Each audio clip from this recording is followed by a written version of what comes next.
It's quite clear to me that the progress we can make as a human species is a function of our development of our consciousness. But how do you do that? How do you develop consciousness? Well, one of several routes is the practice of purpose. The practice of purpose. In other words, suggesting that it is something like going to the gym, something that we engage with each day, and we practice it. And by practicing that, we elevate something inside ourselves. We build a functionality in our humanity. And that functionality, that practice, can only happen now. A concept of purpose in the future or behind is just a concept. Purpose is now.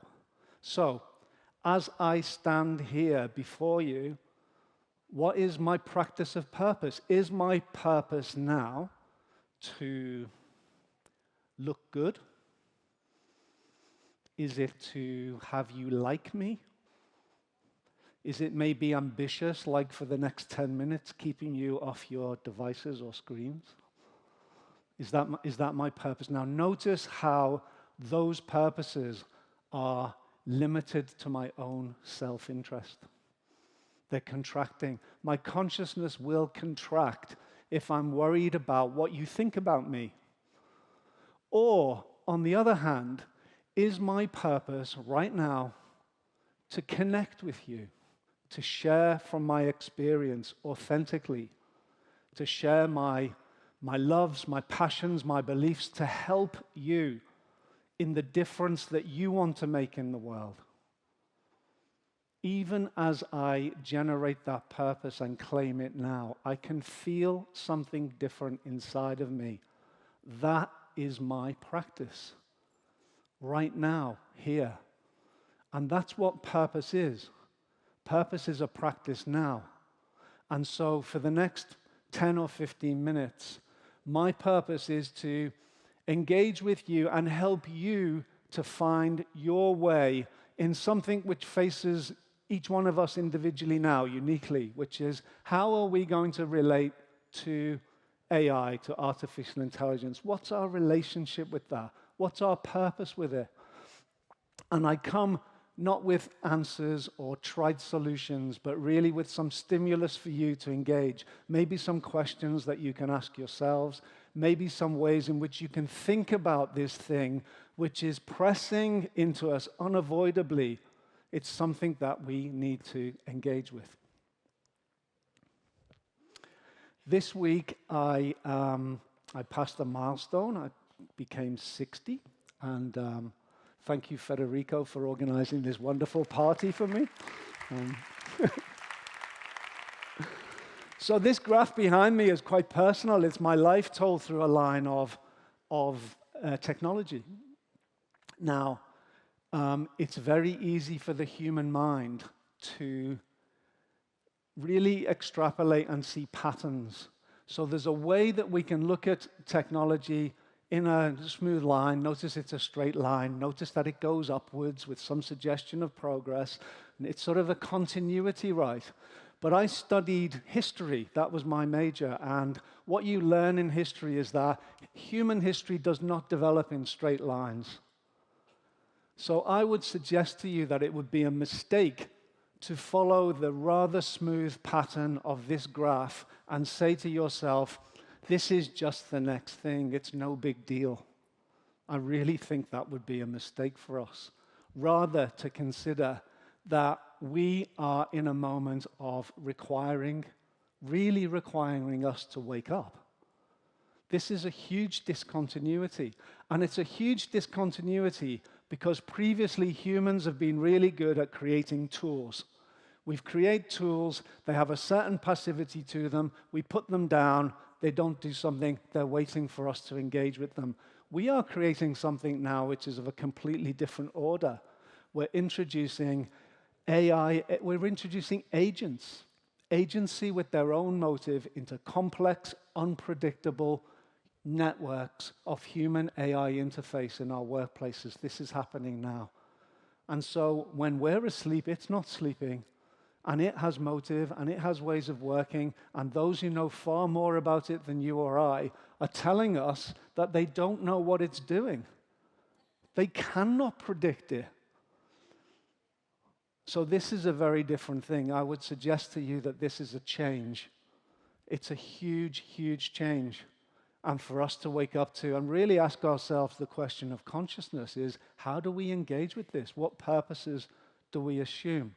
Now, those of you who've heard me speak before might recognize this chart. I show it most times. It really speaks about what purpose is. Purpose is the governing of the domain of engagement. I as subject perceiver, that as object perceived, and really there's a space in between. There's a space in between you and your reality that gets filled by your purpose, and it's always present. How will I engage with this? AI in that sense is no different.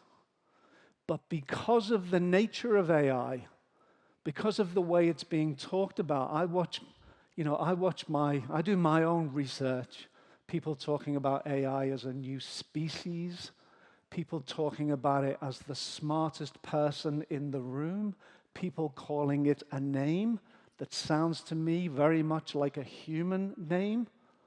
This is something very different. This is not a hammer and tool or a platform or an operating system. People are talking about this in very, very different ways. So how do I engage with it? And the essential questions, who am I and what is it? And what's the difference between us?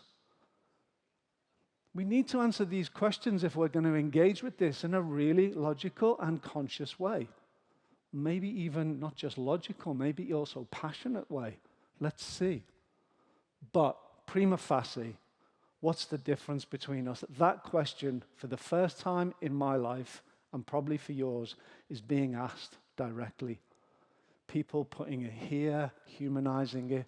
What is it?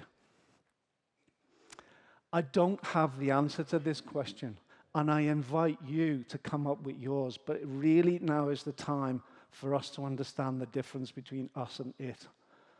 Something, as Eileen was saying this morning, something about our feelings, our heart, our capacity for emotion, something about that. Something about our compulsion to connect with each other, human to human. Something about our consciousness. Not our acquisition of knowledge.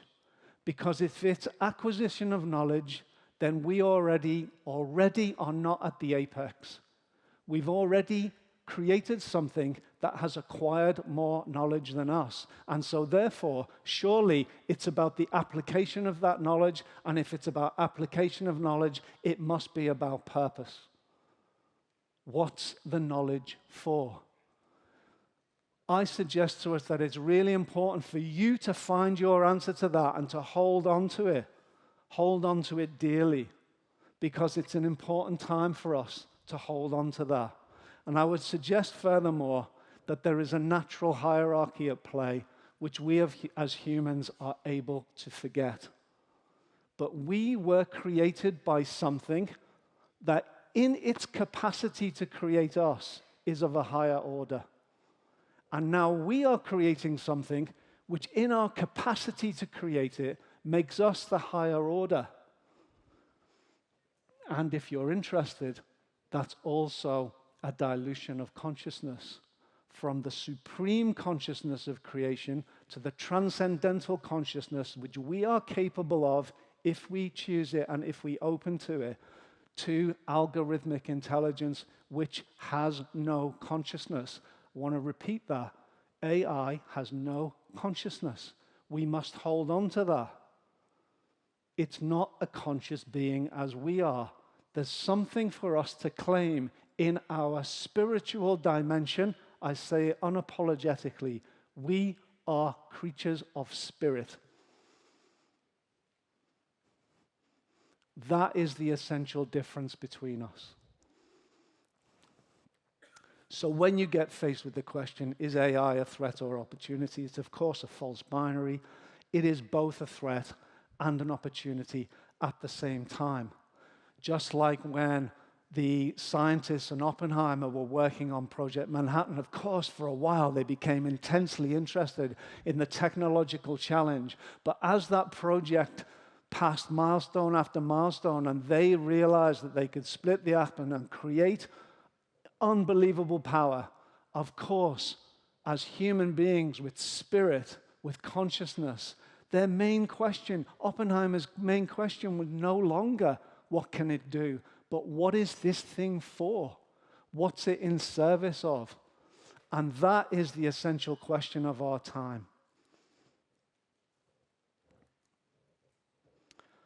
In other words, what I'm saying really, really directly, at this inflection point in our history, our relationship with AI is, of course, a function of the purposes to which we apply it.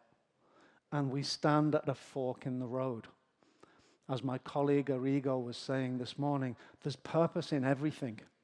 The question for us is, what's the quality of that purpose? On the low road, is it unchosen, automatic, self-serving? On the high road, is it conscious? Is it chosen? Is it about something greater than myself? Just like me standing here before you now, it's exactly the same principle applied to AI. This is the thing that will govern whether it's a massive threat or a massive opportunity. So let's look in a little bit more detail. I don't know your experiences, but right now I am seeing AI come into the world of work. How many of you, just hands up, are experiencing AI coming into your places of work? Just a show of hands. Just look around as well. Mathematically speaking, quite a lot of us. Okay. This is what I'm seeing, and please do tell me, but it's coming in with fear. Apply it or else. Apply it or you'll miss out. Apply it or this is not the place for you. It's coming in with a push and a press. It's coming in with big money, with big business cases, and those business cases need to pay off. And they need to pay off in the timing that business cases pay off, which is typically quite short, isn't it? And what's the quickest way to show a payoff? It's cost reduction. It's full-time equivalent reduction. I'm seeing that now in the places where I work. It's a press. The press is on. It's coming in. I would suggest to you that that's a limited and limiting engine of change. It will create change, but I, for one, am quite concerned about the change that those limited purposes will create. There's an alternative, which is expansive purpose, which might sound a little bit like proceeding with caution. We don't have a good track record on this. Look at the development of social media. We just went all out. All out, let's have it, let's have it, let's have it, and then let's think about the consequences. And now, 10 years on, we're backtracking with regulations and with sensible ways and saying, okay, we've seen the harm to mental well-being, we've seen the harms to disconnection, now let's regulate, now let's do sensible things, now let's have children putting their phones somewhere safe as they enter into school. That one hasn't been around for 10 or 15 years and the damage is done. Now that's social media platforms. I suggest with AI, we're working with something that is far more potent than that. So will we really just push it in, let go of the handrails, and then backtrack and say, oh, actually, I'm not sure that giving up this much power is a good idea. I suggest to you that that's not a smart move. Will we create conscious new working societies with agentic AI alongside human beings, with protocols that serve humanity? Will we ask it the big questions? If you had the most intelligent person in the room, which is what we're told it is, it's not, by the way, it just has the most knowledge, not intelligence, different. Would you say to it, God, you've read all the books in the world. Tell me, how can I save some money? It doesn't seem to me to be the most advanced way we can engage with something. Surely now the time is for real ambition to say, how do we create models that solve these difficult problems? How do we change the molecular structure, the atomic structure? How do we change the relationships in ecosystems that have somehow managed to favor shareholder value over societal value? How do we do that? Let's ask it the big questions together. That, to me, I would suggest, is a very, very different way of engaging with the possibility that lies before us. So I come to the final piece, which is a question I'm asking myself. I imagine you're asking yourself. These big forces, it's very easy, isn't it, to say, okay, well, I'm hopeless before it. But what's my part really? This, I would suggest, is the limited path forward. Asking what it can do, becoming obsessed with it as a functional question. Asking small questions like how can we save money, how can we save FTEs, pushing it into the workforce with pressure and fear. Humanizing AI with language. Please call it a colleague. This is Antonella, this is Luca, your colleagues in work. It sounds so innocent, doesn't it? Let's humanize this machine. Holding AI above us in the value chain. I am hearing people do it. It's more of this, it's most of this, it's better than this. People are already, we're giving our position away voluntarily. Or considering intelligence as the accumulation of knowledge. And universities like this one have a big role to play in this. You can no longer be centers where people come to acquire knowledge. They've already got it. You are centers where people learn how to use knowledge for the good of humanity. That must be the essential purpose. Isn't that why, Federico, isn't that why you create this? Not to give us knowledge, but to teach us what to do with it. And so we can move to something that I think is more expansive. The first question is, what is this thing for? What's its purpose? Let's ask big questions. How can this help us make a difference to all? Let's engage with our humanity and our concerns and our worries and our ideas about how to bring this in a considered, respectful, listening way. For those of you who have responsibility for that change management process, engage with the human beings who are affected. Listen to them. Resist all efforts to humanize AI. Don't name it, don't colleague it, don't friend it. It's a thing, it's a machine. If you start giving your kettle, your coffee maker, a name, people start getting worried about you.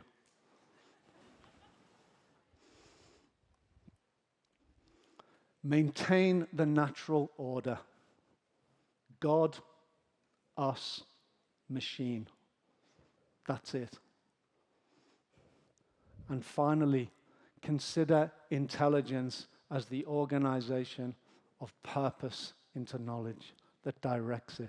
And with those things in place, I suggest to you that our unique humanness, our feeling, our passion, our spirit, our ability in this moment, here and now, to choose the higher road, to connect to the purpose that's bigger than me, but in service of all, is the thing that can make our relationship with AI one that can solve the world's important problems and make a difference for the whole of humanity.